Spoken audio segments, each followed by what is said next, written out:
நான் உங்கள் சுஜி பேசுகிறேன். இன்றைக்கி நம்ம வீட்டில் என்ன ஸ்பெஷல்னு பார்த்தீங்கன்னா, எப்போ பார்த்தாலும் கேஸ் அடுப்பில் செஞ்சு செஞ்சு போர் அடிச்சு போச்சு ஃப்ரெண்ட்ஸ். அதனால் நம்ம எங்கேயாவது போனோன்னா ஊரில் கோயிலெல்லாம் உட்காந்து சாப்பிடுவோம் இல்லையா, விறகு அடுப்பில் இந்த மாதிரி செஞ்சு.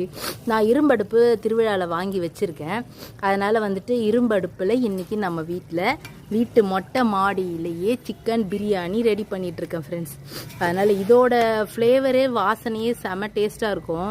அதனால் நம்ம எங்கேயாவது கோயிலுக்கெல்லாம் போனோன்னா, மேல்மலையனூர் எங்கள் குலதெய்வம், அங்கே போனோன்னா ஆக்கி சாப்பிடுவோம். சூப்பராக இருக்கும் ஃப்ரெண்ட்ஸ். அது எதுனாலன்னு தெரியாது, அந்த ஊர் தண்ணியா இல்லை அந்த ஊர் கறியா இல்லை வந்துட்டு இந்த விறகு அடுப்பில் செய்கிறதா எதுனே தெரியாது. ஆனால் செம்ம டேஸ்ட்டாக இருக்கும். நம்ம எல்லோரும் சேர்ந்து சாப்பிடும்போது அது ஒரு சந்தோஷம் ஃப்ரெண்ட்ஸ். அதனால் இன்றைக்கி நான் வீட்டில் வந்துட்டு இன்றைக்கி சிக்கன் பிரியாணி இப்படி மாடியில் விறகு அடுப்பில் செஞ்சு சாப்பிட்ணுன்னு ஆசைப்பட்டு செஞ்சிட்ருக்கேன். நீங்களும் சண்டே சமையலை எல்லோரும் செஞ்சு சாப்பிட்டு சந்தோஷமாக என்ஜாய் பண்ணுங்கள். பாய். சுஜி டைமை சப்ஸ்கிரைப் பண்ணுங்கள். பாய்.